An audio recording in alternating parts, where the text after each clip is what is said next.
Welcome to Seller Sessions, guys. Today I am going to be speaking with Ashlyn about insurance. Ashlyn couldn't make it live today, so today we ended up pre-recording. So I am about to share with you all the recording. We're not going to be able to answer questions live, but we will answer questions at the end. Ashlyn may be able to come on, and if not, then I'm going to tag her. So here we go.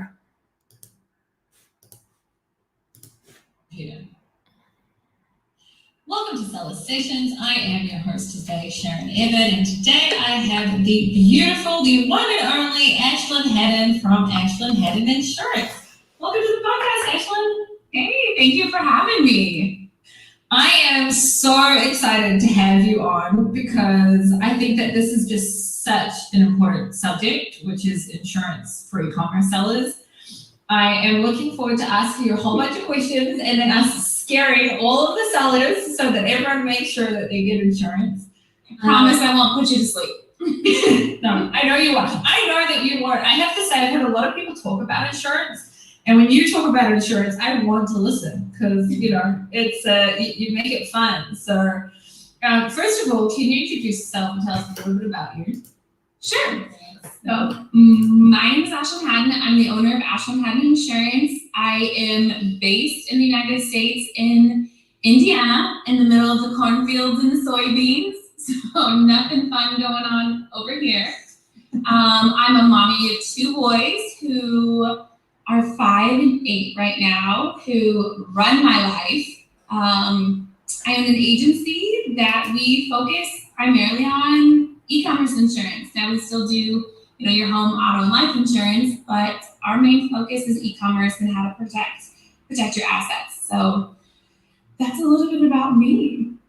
How did you get into insurance specifically for e-commerce sellers? Because there aren't that many that I know of anyway, that insurance companies specifically that understand insurance for e-commerce sellers. There's not that many of them. So how did you get into it? I kind of got into it by chance. I was selling home, auto, and life insurance for a large carrier.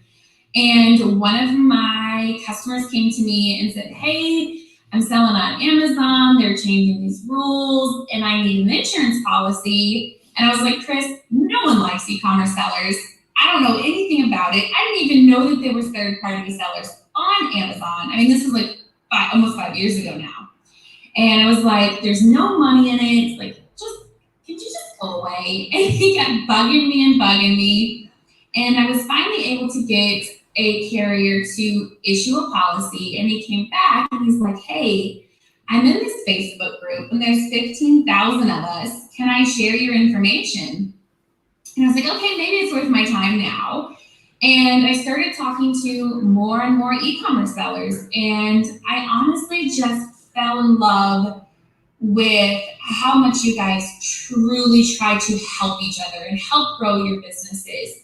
And it was unlike any other industry that I've ever worked in. I sell insurance to mom and pop shops and restaurants and things like that. And none of them had the camaraderie that this group did.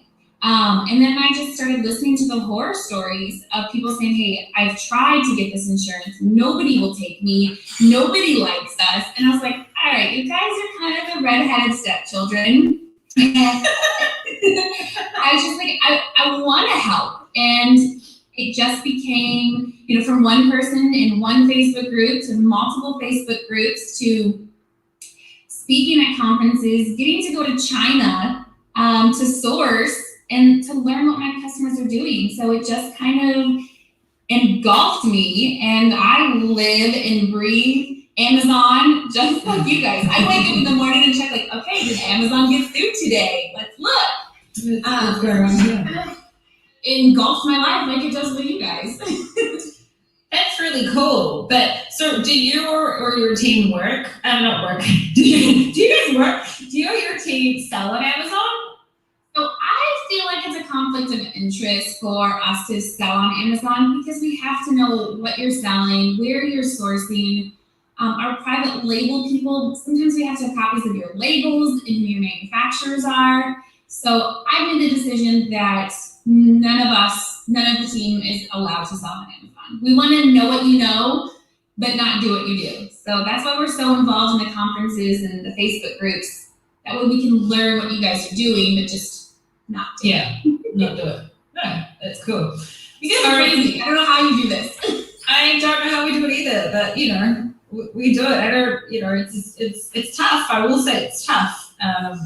Amazon's, amazing. It's changed my life, but they're also pretty horrific to have to deal with sometimes, I went through a lot of shit last year with Amazon, and I've got people that, some of my clients going through shit now, but it's amazing. So we'll focus on the good and the positive side of Amazon, right? So I wanted to sort of give some context also why I think it was important, or why I felt the need to talk about insurance now. So you're in my Facebook group, and about a month ago, one of my members in the Alpha group had put up a screenshot of the fact that Amazon had put out an email, which, by the way, I've got 3 accounts, never received this email myself, right? And they all make more than $10,000 a month. And the email said in it that if you're making more than, that he now needs to upload, I think it was, a insurance certificate because he's been selling for 3 consecutive months over $10,000, which, by the way, he's actually a client of mine, and he's been selling for more than 10K for months. Like, Amazon suddenly out of nowhere sent him this email, and he put it up in my group, and then I tagged you, and then you were like, this has been going on for ages. Right? You guys just know about it now. And I was like, what? So they're just starting to police it now. You guys have been getting away with murder for a long time. So it is inside of Amazon's TOS to have insurance. Can you tell, for the people who don't know, can you tell us a little bit about what is in TOS, terms of service, as in what every single professional seller has to have, so that we all know, and then what it's also best that you do have, but you don't necessarily have to have it. Right. So as long as you are signed up as a pro seller, so you're paying the $39 a month or whatever that is, Amazon requires that you have a general liability policy requiring them listed on your liability policy. So let me kind of explain what the difference is between general liability and product liability. So Amazon says you have to have general liability with products completed, which is product liability. So let's say I sell this pin online, and I say, by holding this pin, it's going to make you look 10 pounds skinnier. And give me that pin. I'm going to hold bunches of them. And I got this pin, and I say, no, this pin doesn't make me look 10 pounds skinnier. It makes me look fatter. That's false advertisement. That's general liability. That's going to be what you do or say as a business. Now, let's say I take this pen and I jab it in my eye, and now I go blind. That's product liability. That's what your product does to harm someone or someone's personal property. So general liability and product liability is what's required by Amazon. Now, some things that you should have that's not required by Amazon, there's a lot, but the biggest one that I say don't go without is having inventory coverage, or it's also called BPP, business personal property. And what that's going to cover is if you've got 10,000 pins in your basement and your house catches on fire, or somebody breaks into your house and steals your inventory, you're SOL. Your homeowner's insurance will not cover your business property as much as you think it's going to, unless you can explain that you have 10,000 pins because you will only use a pin one time. They're going to know it's for a business and it's not going to be covered. So make sure that you have your inventory covered. That's a huge, huge, huge one. Okay, since we're talking about inventory, so then if I have all my stock in a third-party warehouse, their insurance should cover that, right? Or do I still need it on my, good question to ask about my own business. Good question. It should, okay. But I have tons of third-party warehouses insured, and they do not cover your products. So the first thing I would do is I would call your 3PL and say, do you have insurance for my products? If they say yes, then tell them to prove it. tell them to send you a certificate of insurance showing that they have care, custody, and control of other people's property. Most of them don't. I personally, because I'm a fear person, unless I have darn good proof that it's covered, I would add it to your policy. It's not that much more expensive to add that secondary location. What about the inventory that we have in Amazon's warehouse? Amazon covers that. That one, Okay. At least you don't have to have that. Okay. That's actually a really important fact that I've never heard anyone talk about. I never even thought to ask this question. If the stock that is inside of third-party warehouses, if tomorrow that warehouse, catches on fire or I don't know, whatever happens, who's responsible for the inventory? So that's really great stuff to know, and everyone should make sure that go ask the 3PL. After this, everyone's gonna go ask their 3PL. Right, the 3PLs are gonna call me like, why did you say that? Yeah.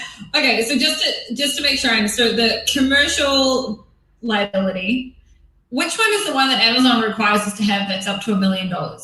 The general liability with products completed is $1 million.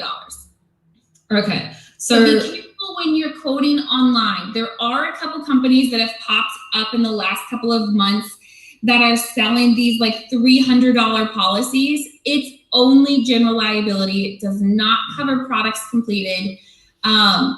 Just remember, if it sounds too good to be true, it probably is. If you want a $300 policy for the year, you're going to have $300 worth of coverage. Wow. Okay. So it's just know that it's probably not the right coverage if you're getting a $300-400 policy.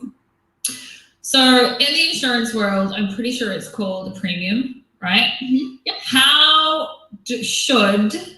Here's what I know about insurance, and this can be a test of how well I know it. Okay, I know that the way the premium works, it also depends, as in how much you pay, it also depends on the amount of exposure that your products have. So it's not necessarily, it doesn't matter. I could be making $1 million a year and only selling, I don't know, let's just say I sell really expensive products and only be selling, 1,000 units. That would be a really great product. But it's not about how much money, it's about how many units you've exposed. So let's just say if I sell 30,000 units a year, right? It's exposed to a lot more people, whereas if I sell 1,000 units a year. So then my premium would be higher. Is that correct?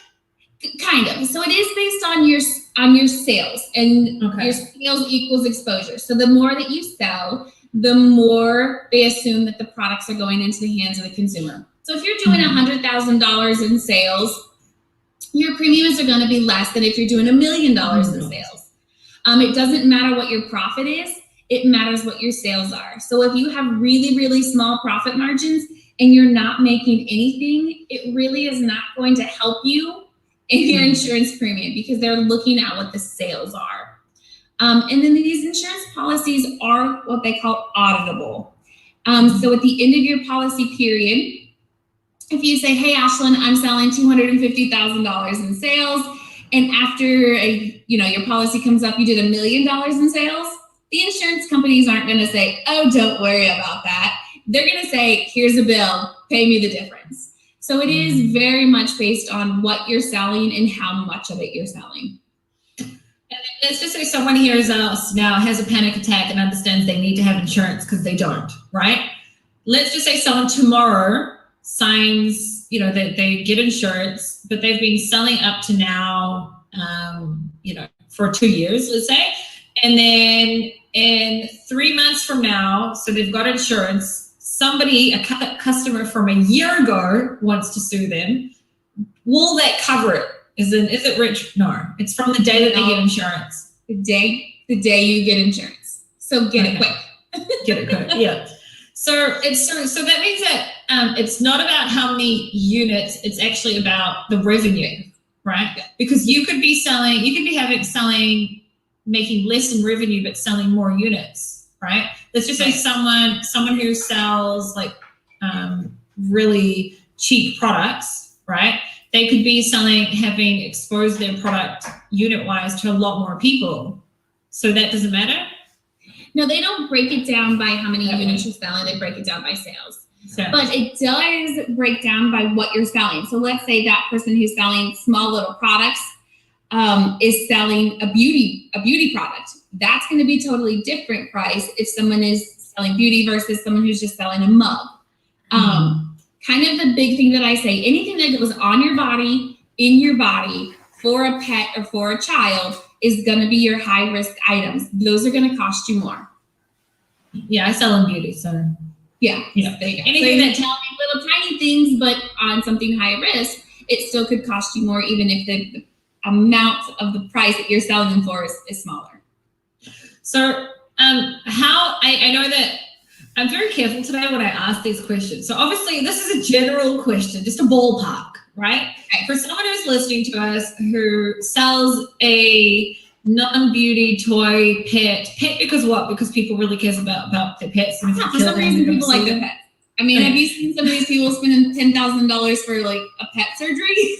Yes, I have. I have seen them. I would probably do it myself if my husband needed it. So you love your pets and you love your kids for some reason. I do. We do. We love our kids and our pets. So let's just say someone sells this owl. For those listening to us on the podcast, I have a little figurine of an owl, right? And the owl drops. Someone, I don't know, falls because of the owl and blames it on the owl. That wasn't the question. The question was going to be how much. I'm getting confused with what I was going to ask. With the owl, how much would that cost more or less? Let's just say if someone sells $250,000 worth of these little owls, how much would that private label or just reselling? Private label. Okay, so private label, something like that, you might be looking at like $1,500 a year, versus if you're just reselling it, like $500 a year. So the cost definitely goes up more when you're private labeling something versus just reselling someone else's brand. And why that is now once you put your label on it, you are 100% responsible for what that owl does to somebody. Where if it was Johnson & Johnson's owl, then you could go back to Johnson & Johnson and say, hey, you need to pay for this claim and, instead because this is your fault. So it's all who you can place the blame on. And if your label's on there, the blame is on you, even if it's manufactured by somebody else. Interesting. I didn't even think, because I'd sell private label. I forgot that wholesale people exist. So even if you're selling wholesale, as in you're buying somebody else's product and selling it on not just Amazon, anywhere, it's important for you to also have insurance. So what is it important for you to then cover if you're selling wholesale? Because you would go back to Johnson & Johnson, for example, and be like, they're suing me, I'm going to sue you. So then what would someone who sells wholesale need? So the biggest thing that we see with the reseller, so in RA, OA, or wholesale, is the legal defense. So yes, that owl might not be mine, but someone's going to pull me into that lawsuit. They're going to list everybody in the chain of command who has touched that owl. That's UPS, that's FedEx, that's Amazon, that's you as the third-party seller. And you as the third-party seller are gonna have to defend yourself. You're gonna have to go to court and say, hey, I didn't do anything wrong. All I did was sell this item. And that's where the big expense comes from. So in the US, a defense attorney is like $475 an hour, somewhere in the $400 to $500 an hour range.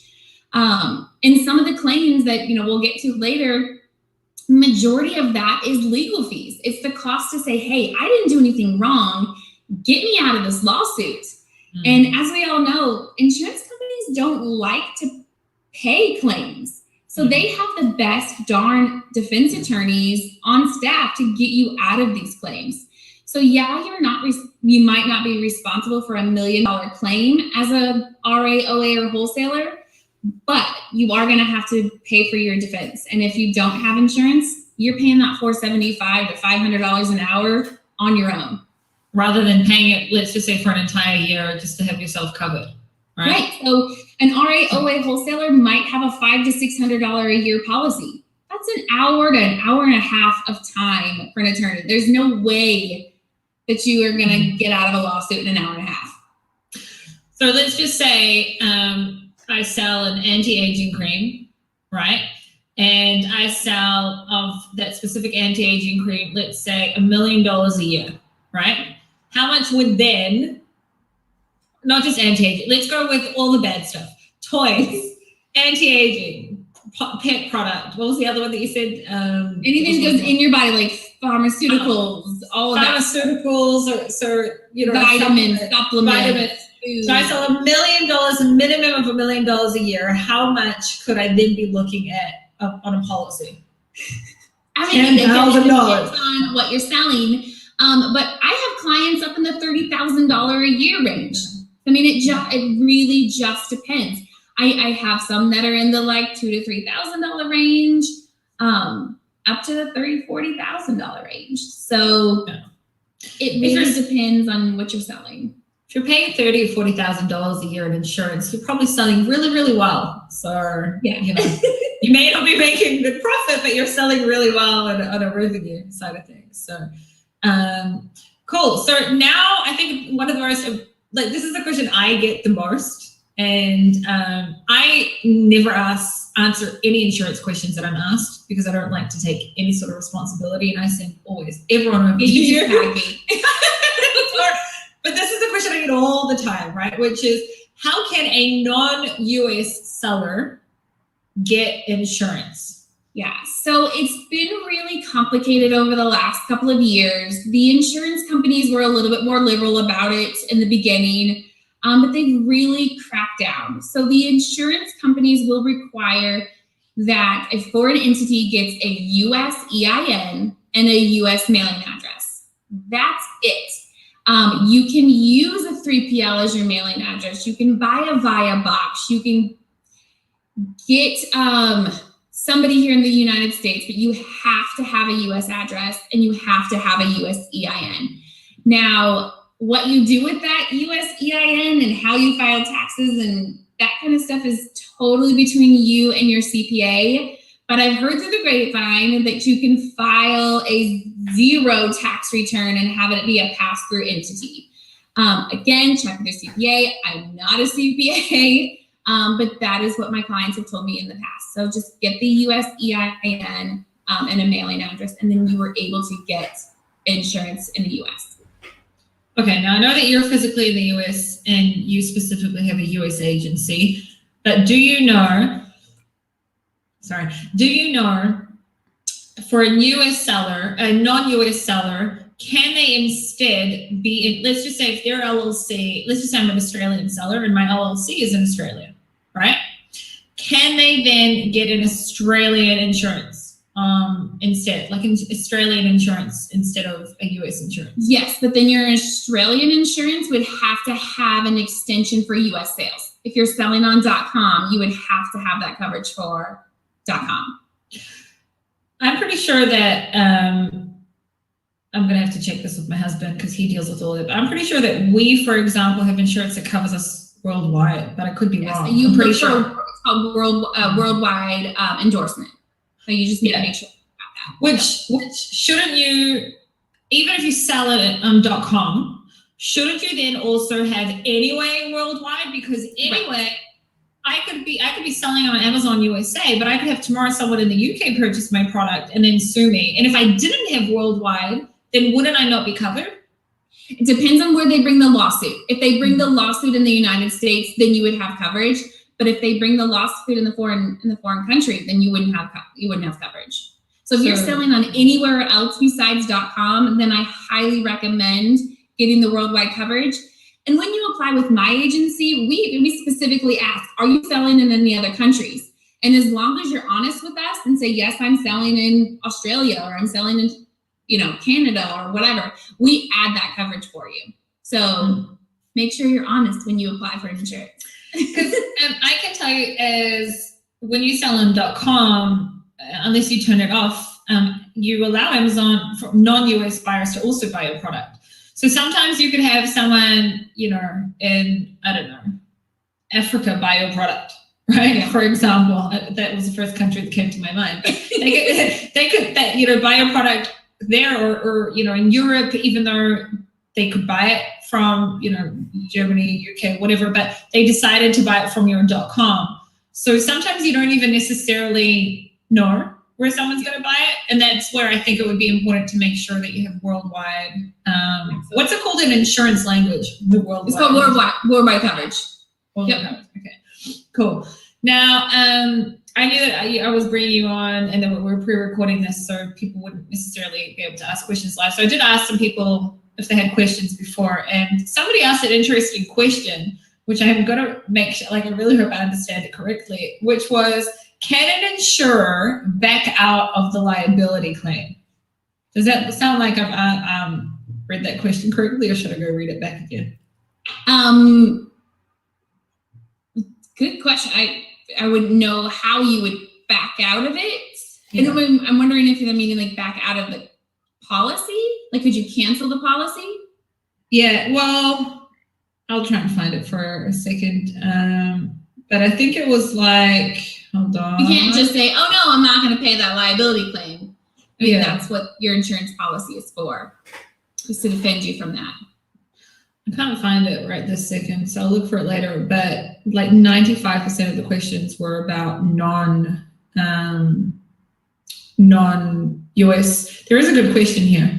What does the insurance cover? We spoke about that. But if a buyer got health issues, does insurance cover their health insurance and pay for hospital costs? Yeah, so your policy does come with medical payments, a little bit of medical payments. That's kind of what we call like your hush money. We're going to help get you better so you don't sue. And then if you decide to sue, that's where that $1 million of coverage comes in.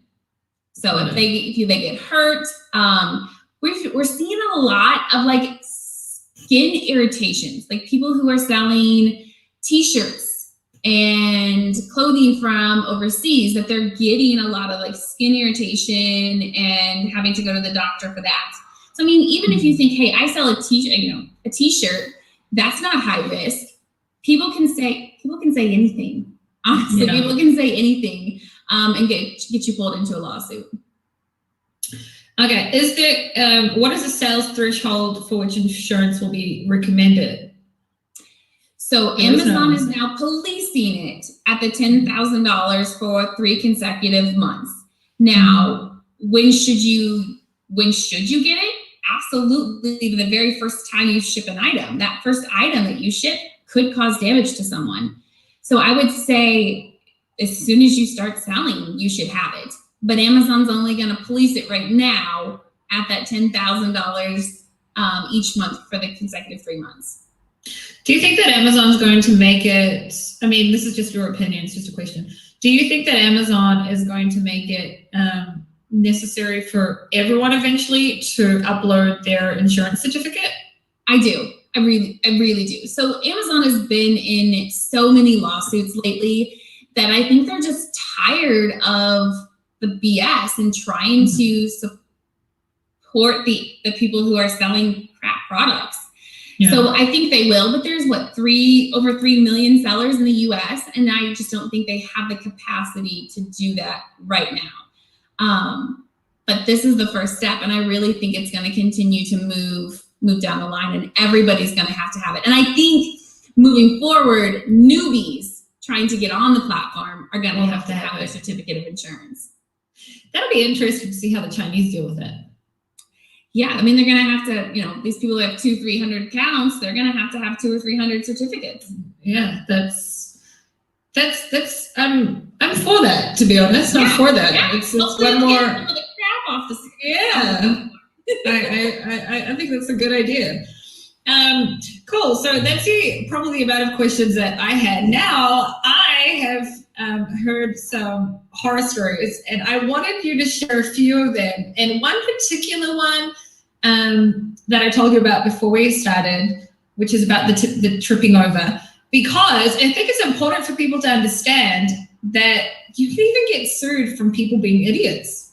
Yeah. So could you share that story with everyone so they can understand how important insurance really is? Because even if someone trips over, they can sue. Yeah. So we had a claim a couple of years ago for a third-party seller that was shipping a very low-risk item. So again, like I said, everybody says, well, I don't sell anything risky. So for the sake of the argument, we're gonna say it was this pen again. Mm-hmm. Yeah, I love this pen. The pull pen. Right. So the customer, let's say Sharon bought my pen. I'm the third party seller. Sharon bought my pen, shipped it to her house. In the morning, she did not pick up the package, opened her front door, and tripped over the box. Literally just tripped over the box. Broke her clavicle and broke her hip, and then decided to sue. She decides to sue Amazon. She decides to sue me, and she decides to sue UPS or USPS, the Postal Service. Yeah. Okay. She lists all of us in the lawsuit. It cost the carrier over $32,000 to defend our third-party seller from this idiot tripping over a box. So again, this is not her brand. All she did was ship it, and it was $32,000 to say, hey, this is not my fault. Get me out of this lawsuit. How is that legal? I honestly don't get it. How is that even legal? How can I as a seller be liable for the fact that some, I'm sorry, but idiot did not see that they have, it wasn't my product. It was the fact that they did not see that the UPS person had put the box and they, tripped over it. How can that even be like a thing where they? And you're not liable for it. The judge says no. This, their third party seller had nothing to do with it, but it was the cost of the defense. It was the legal part of it, the attorney to get in there and depose everybody and do all the legal fees and go to court and say, hey, Sharon's not responsible, let her go. And that's what I was trying to say earlier is you don't have to be held responsible, legally responsible for something for you to be pulled into that lawsuit and for you to have to defend yourself. Yeah. And we get this all the time. Like customers are like, well, we have an LLC, so we don't need insurance. And I'm like, okay, pick up the phone and call your LLC and say, hey, you've been sued. Come to court and defend me. There's nobody there to defend you. Yes, an LLC is great. It's a great line of defense, but they are not going to come to court and defend you from some idiot tripping over a box. Do you have another story for us? Because I know you do. Another story for us about something that happened to someone and then they tried to sue the third party seller so that, it can be. So I'll talk about a private label one that we just went through this year. We just settled it. Well, I guess it was 2020. She was selling, I don't know if you guys see them over there, but they latch on top of your door and then you kind of pull them down and resistance bands for skinny people, I guess. People that want to be skinny? Yeah, got it. Want to be skinny? Obviously, I don't use them. Neither do I.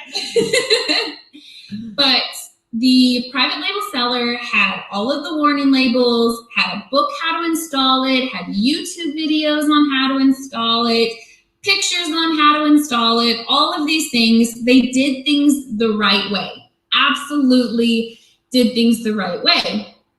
But it snapped off, came back and hit this guy in the eye. And he was a surgeon and said that he was not able to perform his duties anymore.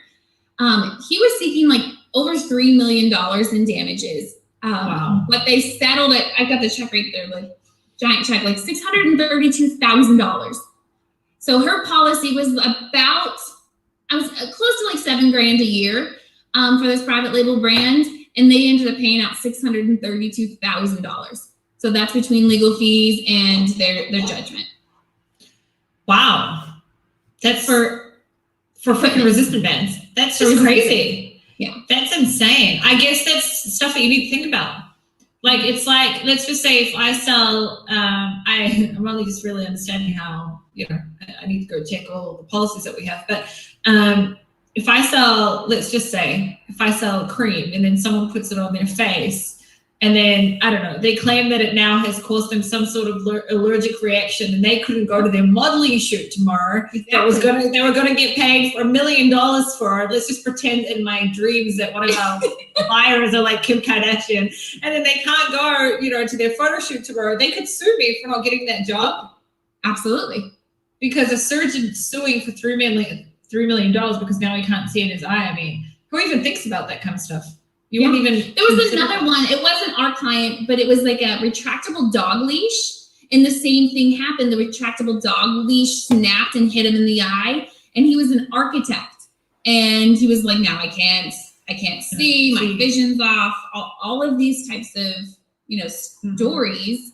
I don't know what the settlement was on that one because it wasn't my client, but again, people are like, well, it's just a dog leash. It's whatever, but you got to think about what it could be used for also. Instead of just like, it's a dog leash. Yeah, a child could get a hold of it and strangle themselves. Somebody could snap, that kind of stuff. So one of our clients had like a baby Bjorn or whatever it's called. It's like fabric that you wrap around your body and you stuff your kid in it. Yeah. And she came to me and she's like, Ashlyn, it's just a yard of fabric. And I'm like, but you've got to understand that this yard of fabric is responsible for holding a child 5 feet off the ground. What if the Velcro breaks? What if you bend over and the child falls out? Like, you've got to understand, like, yes, in a perfect world, this is a yard of fabric, but we're not in a perfect world. We're in a world full of stupid people who do stupid things and sue because they're stupid, not because you are. So you've got to think about the other things it could be used for and misused for. Not only that, sometimes there are, fuck ups in your manufacturing process. Even if you've had inspections done, I've had to recall in the past because products have passed inspections, but someone's complained about something. Thank God I've never been sued for anything, but So, wow, this is just really here's the thing. It's an important subject, but it's a really scary subject. But I do think that I work with a lot of private label sellers, and I think that it's even important to think about and consider insurance even in the product selection part when you haven't even put in your purchase order and actually source the product, because, there are people that, I don't know, let's just say having a specific type of toy could add insurance could add another 50 cents per unit or another $1 per unit. And they don't even think about that. So let's just say if somebody, this is probably not a good question to ask you, but I'm going to ask it anyway. Let's just say I'm now interested, I'm a newbie and I'm interested in selling a product, right? And I'm just about to make the final decision of whether I should go through with this product or not. But I really, before I make that final decision, want to understand what kind of insurance I would need to pay for it.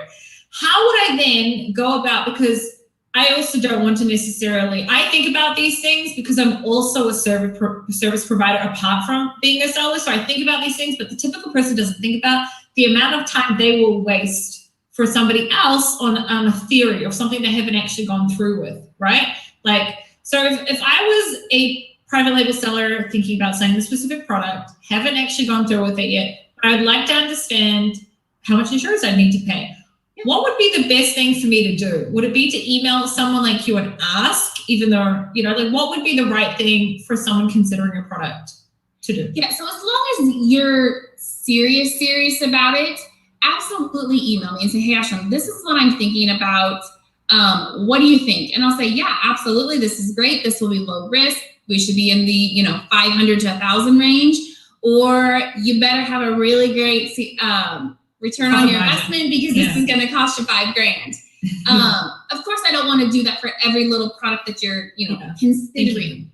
But if you're really serious about it and this is a decision that you're going to make, absolutely, please feel free to reach out to me. You can even send me a message on Facebook and snap a picture and say, this is what I'm thinking. I'm down to 2 products. Which one would you choose? No, I think it's absolutely more than happy to help with that.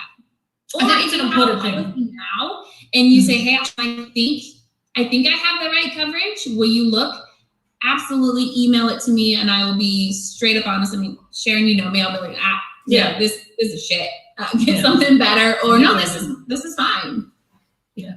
Is there, before we start to wrap it up, is there anything that I forgot to ask or we didn't touch on that you think is really important for not just private label sellers, just e-commerce sellers in general to know or to consider that maybe we didn't touch on?